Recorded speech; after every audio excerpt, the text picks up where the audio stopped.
Salut, c'est Zaba et commençons tout de suite par le numéro 10, l'épave de l'Endurance. À 3 km sous la mer de Weddell, non loin du continent antarctique, le navire légendaire d'un féroce explorateur a finalement été retrouvé après plus d'un siècle.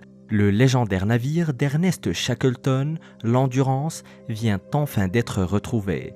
Il repose au fond de l'océan à près de 3000 mètres de profondeur depuis sa dernière apparition en 1915. C'est à cette époque que Shackleton, un explorateur britannique-irlandais, s'est échoué avec son équipage de 27 hommes alors que leur navire sombrait dans les profondeurs chaotiques de l'océan. Leur mission était d'atteindre le pôle sud en traversant les territoires inexplorés de l'est de l'Antarctique. Shackleton s'est avéré trop téméraire et trop obsédé par l'idée d'atteindre le pôle sud. Il a donc ignoré tous les avertissements des baleiniers locaux. Ces derniers lui ont conseillé de ne pas s'y rendre en 1914 en raison des conditions climatiques désastreuses. Mais Shackleton pensait en savoir plus que les baleiniers expérimentés et son bateau a fini par couler. Mais malgré tout, Shackleton a prouvé qu'il était un leader plus que résilient. Il a conduit ses hommes en détresse jusqu'à l'inhospitalière et glacée île de l'Éléphant, face à la péninsule antarctique où ils ont installé leur camp de fortune. Shackleton a pris 5 de ses hommes et s'est embarqué dans un voyage de 1300 km dans les eaux glacées pour atteindre l'île de la Géorgie du Sud, une île du Royaume-Uni située dans le sud de l'océan Atlantique. Et une fois sur place, il a recruté de l'aide pour retourner chercher le reste de son équipage. Mais toutes ces années plus tard, l'Endurance a finalement été retrouvée, documentée et photographiée. Une équipe de chercheurs ont mené l'enquête depuis le brise-glace et navire océanographique sud-africain, le SA Agulhas II, cherchant pendant 2 semaines en ayant recours à des engins submersibles pour scanner les fonds marins, avant de finalement réussir à localiser le navire légendaire. Et en raison des températures glaciales de l'Antarctique, l'Endurance semble identique à ce qu'il était lorsqu'il a coulé il y a plus d'un siècle. Pas mal pour un navire en bois. Numéro 9, sauvetage à haut risque.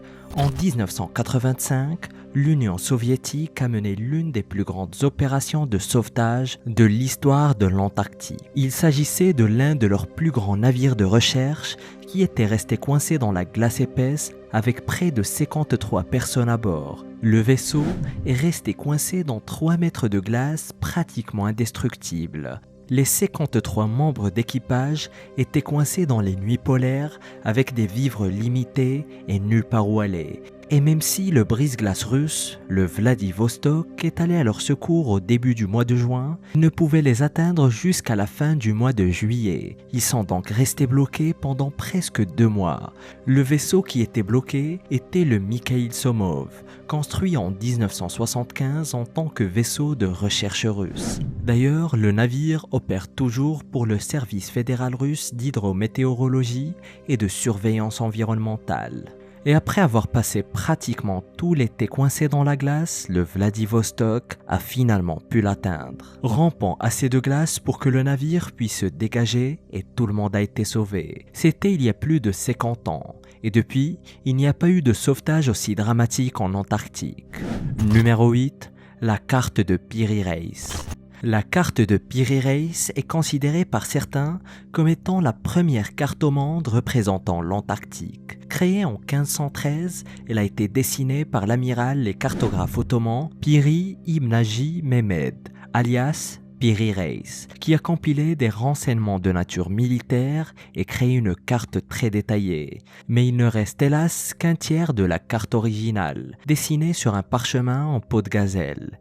Elle montre l'océan Atlantique avec des représentations détaillées de la côte ouest de l'Europe et de l'Afrique du Nord. Des îles de l'Atlantique comme les Açores ou les îles Canaries et jusqu'à la côte orientale du Brésil. Pour certains, la carte pourrait également montrer le Japon et l'île mythique d'Antilla ou d'Antilia. Une île fantôme qui, à l'époque des explorations du XVe siècle, était réputée se trouver dans l'océan Atlantique, à l'ouest du Portugal et de l'Espagne. L'île portait également le nom d'île des 7 cités. Piri Reis a cité comme source des cartes dessinées par Christophe Colomb, mais qui ont depuis été perdues. Reis a également déclaré s'être basé sur 10 cartes arabes et 4 cartes de l'Inde qu'il avait obtenues des Portugais, qui étaient eux-mêmes des explorateurs accomplis. Mais en plus d'être une pièce historique très étonnante, elle est désormais au centre d'un énorme mystère et de plusieurs théories pseudo-scientifiques. Elle semble montrer l'Antarctique des siècles avant sa découverte officielle. La côte du continent gelé est révélée avec énormément de détails très précis. Mais la dernière période où l'Antarctique n'était pas complètement gelé remonte à près de 6000 ans et la vraie forme du continent n'a été confirmée que très récemment. D'une manière ou d'une autre, la carte montre quelque chose que Piri Reis n'aurait pas été en mesure de déterminer et quelque chose qu'il n'aurait en théorie jamais pu trouver sur une carte de son époque. Le professeur Charles Hapgood de l'université du New Hampshire avait étudié la carte pendant des années et a même publié un livre en 1965 dans lequel il faisait état d'autres éléments que les chercheurs ne pouvaient expliquer. Mais la carte a également été dessinée en utilisant la projection cartographique cylindrique de Mercator, présentée par le géographe et cartographe flamand Gerardus Mercator en 1569. Soit 15 années après la mort de Piri Reis. Le dessin des lignes côtières est tellement précis que certains l'ont considéré comme un faux grossier établi au plus tôt au XVIIIe siècle. Néanmoins, les scientifiques semblent confirmer son origine et sa datation qui remonte bel et bien à 1513. Numéro 7. Du plastique frais. Dans une première choquante et invraisemblable, des scientifiques ont découvert des microplastiques dans la neige fraîche de l'Antarctique. Et bien sûr, fraîche signifie que la neige est récemment tombée du ciel. En d'autres termes, les scientifiques ont découvert que de la neige infusée de particules de plastique commençait à recouvrir l'Antarctique. Cela ne fait que prouver l'ampleur de la pollution mondiale par le plastique, puisqu'elle est déjà présente dans le cycle de l'eau et qu'elle tombe en Antarctique sous forme de flocons de neige. Ces recherches ont été menées par des scientifiques de l'université de Canterbury en Nouvelle-Zélande. Ils ont examiné des échantillons de neige provenant de 19 endroits différents de la plateforme glaciaire de Ross et ont trouvé des particules de plastique et en particulier le type de plastique que l'on peut retrouver partout sur Terre dans les vêtements et les bouteilles d'eau par exemple. Ces résultats étaient plutôt déprimants pour les scientifiques qui se sont rendus en Antarctique en 2019. Ils espéraient qu'il n'y aurait pas ou très peu de microplastiques dans un endroit aussi reculé, mais malheureusement, ils avaient complètement tort. Numéro 6. Le premier habitant. Les plus anciens restes humains jamais découverts en Antarctique n'ont été découverts qu'en 1985. Il s'agissait du crâne d'une femme mystérieuse trouvée sur la plage de Yamana dans les îles Shetland du sud de l'Antarctique. Ce crâne appartenait à une femme autochtone du Chili qui était morte au début de sa vingtaine. Elle est morte entre 1819 et 1825 dans un camp de chasseurs de phoques. À l'époque, la chasse aux phoques rapportait très gros, mais le grand mystère ici est de savoir ce que cette jeune femme faisait exactement dans un camp de chasseurs de phoques au début des années 1800.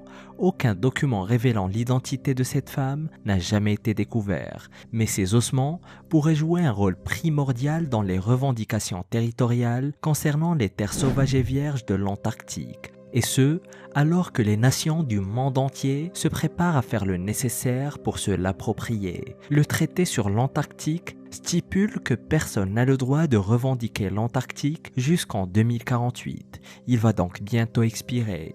Ce traité a été signé en 1959 par les 12 pays dont les scientifiques ont été actifs sur le continent. Il s'agit d'une sorte de promesse que le continent sera consacré à la recherche scientifique et à la coopération. Donc toutes les activités liées aux ressources minérales étaient interdites. Mais à l'expiration du traité, l'Antarctique pourrait en théorie être exploitée. Et puisque les plus anciens restes humains appartiennent à un Chilien, le pays se servira probablement de cet argument pour revendiquer l'étendue glacée. Pour l'instant, aucun autre ossement n'a jamais été trouvé sur le continent. Et dans moins de 30 ans, le destin de l'Antarctique pourrait être bouleversé à tout jamais. Pour l'instant, la recherche scientifique y est prospère. Mais à mesure que la date butoir se rapproche, le traité pourrait se voir menacé et des pays pourraient être prêts à faire la guerre pour la domination du continent blanc. Numéro 5. La forêt tropicale fossile. Le continent glacial de l'Antarctique était autrefois aussi chaud que l'Italie aujourd'hui. Cette réalité déroutante a été découverte grâce à une forêt tropicale fossilisée découverte en Antarctique. De nos jours, la température moyenne au pôle sud varie entre -10 et -60 degrés Celsius. Mais 90 millions d'années auparavant, le continent était complètement recouvert de végétation. Ils affirment également que l'Antarctique abritait probablement une riche biodiversité animale, y compris des dinosaures. Les fossiles découverts par Johan et son équipe n'ont pas été trouvés sur le continent, mais au fond de la mer en 2017. Ils ont trouvé des racines d'arbres fossilisées datant de la période du Crétacé. Et il n'y a pas si longtemps, une équipe de chercheurs brésiliens avait découvert des morceaux de charbon de bois datant de 75 millions d'années. Le charbon de bois provient sans doute d'un ancien incendie qui a ravagé la forêt tropicale de l'Antarctique. Cela signifie que des événements majeurs se produisaient et qui provoquaient l'embrasement de l'Antarctique. Et selon les scientifiques, le climat peut et va certainement changer à nouveau dans le futur, de sorte que l'Antarctique soit à nouveau aussi chaud et aussi tropical que la forêt amazonienne. Numéro 4. Formes de vie intraterrestres. Des animaux et des plantes dont certaines espèces inconnues pourraient vivre sous les glaciers de l'Antarctique dans des grottes creusées par l'activité volcanique. Et les scientifiques pensent que les grottes sont suffisamment chaudes pour abriter des formes de vie végétales et bactériennes. La chercheuse Ceridwen Fraser et ses collègues de l'Université nationale australienne ont étudié le secteur du mont Erebus, le volcan actif le plus austral du monde, situé sur l'île Ross. Les grottes ont été creusées par la vapeur qui s'échappe du mont Erebus. Cette vapeur a créé une sorte de labyrinthe de tunnels et de cavernes sous la glace. Et à l'intérieur, croyez-le ou non, ces grottes antarctiques peuvent atteindre des températures de 25 degrés Celsius. C'est la chaleur dégagée par la vapeur émanant du volcan qui pourrait rendre les grottes propices à la vie. Il y a aussi beaucoup de lumière qui filtre à travers la glace, ce qui pourrait aider les plantes à pousser. L'analyse d'échantillons de sol prélevés dans les grottes révèle des traces intrigantes d'ADN provenant d'algues, de mousse et de petits animaux. La biologiste Ceridwen Fraser explique que la plupart des séquences ADN analysées correspondent à celles d'organismes vivants connus. Certaines des séquences toutefois n'ont jusqu'ici pas été identifiées. Ces traces d'ADN pourraient aussi dater de l'époque où la zone n'était pas recouverte de glace. Mais la prochaine étape serait d'aller constater sur place la présence ou non de ces espèces, ce qui est difficile à réaliser en raison de leur emplacement sous la glace. Numéro 3. La base fantôme antarctique. Au fin fond de l'obscurité glaciale de l'Antarctique se trouve une base fantôme abandonnée qui poursuit des expériences scientifiques vitales sans qu'aucun humain n'y soit présent. La station scientifique a dû être évacuée pendant l'hiver polaire parce qu'un gouffre dans la banquise s'ouvrait sous elle. La base entière était sous la menace de tomber littéralement dans un vide géant sous la glace. Il s'agit de la base antarctique Halley, une station de recherche scientifique implantée sur le plateau de glace de Brunt depuis 1956. Mais aussi improbable que cela puisse paraître, ces gouffres de glace sont un si gros problème qu'elle a été déplacée et reconstruite plusieurs fois. C'est d'ailleurs ici, à la 4e station, en 1985, que les scientifiques ont détecté pour la première fois le trou dans la couche d'ozone. Et en 2017, les bâtiments mobiles ont dû déménager à leur nouvel emplacement, à seulement 20 km de l'ancien, à cause encore une fois d'un trou grandissant dessous d'eux. Mais depuis, les scientifiques n'occupent la base qu'une partie de l'année seulement, et ce, tout en permettant à leurs expériences de se dérouler pendant tout l'hiver sans eux. Aujourd'hui, des générateurs fournissent suffisamment d'électricité à la station pour permettre aux scientifiques du Royaume-Uni de tout surveiller à distance. Le résultat est une station fantôme gelée, dépourvue d'humains, menant ses propres expériences scientifiques. Numéro 2. Pluie de météorites.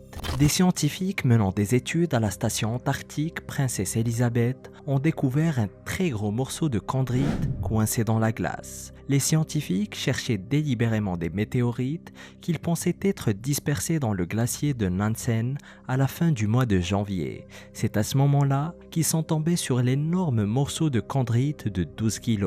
et il s'est avéré être la plus grande météorite que quelqu'un ait jamais trouvée dans l'est de l'Antarctique au cours des 25 dernières années. Mais ce qui est intéressant est que l'Antarctique est l'un des meilleurs endroits au monde pour la chasse aux météorites. C'est peut-être le plus gros spécimen que l'équipe ait découvert, avec à peu près la taille d'une citrouille, mais il était loin d'être le seul. À la fin de leur recherche, ils avaient extrait environ 75 grammes de météorites de la glace. Au total, ils ont emporté 425 météorites dans leur bagage pour les ramener dans leur laboratoire de recherche. Mais pourquoi y a-t-il alors tant de météorites en Antarctique? En réalité, il n'y a pas plus de roches qui atterrissent en Antarctique que n'importe où ailleurs. Ce sont plutôt les immenses étendues de blanc qui rendent la chasse aux météorites extrêmement plus facile. Comme une chasse aux œufs de Pâques, mais dans la neige, et avec des œufs pas comestibles. Numéro 1. L'aigle sous les neiges. Le lac Snow Eagle est un lac sous-glaciaire récemment découvert et qui se cache sous l'Antarctique. D'un côté à l'autre, le lac fait environ 42 km de long, ce qui en fait l'un des plus grands de son genre sur le continent. Il se cache dans un canyon à l'est de l'Antarctique, couvert par une couche de glace incroyablement épaisse. Et la seule façon de découvrir ce genre de formation, c'est d'utiliser des équipements de recherche très avancés. Les scientifiques ont eu recours à un avion de recherche polaire équipé des derniers outils pour identifier le lac sous la glace.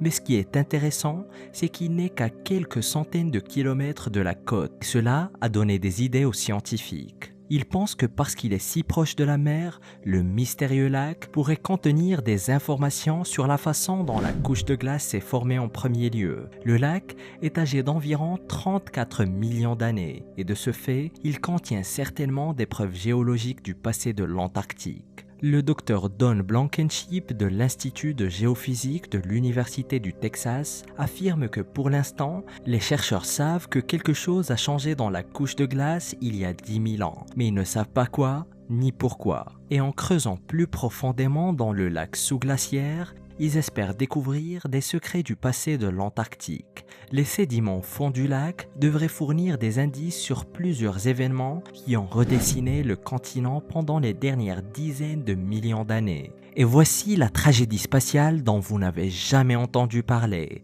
Découvrez-la en cliquant sur cette vidéo.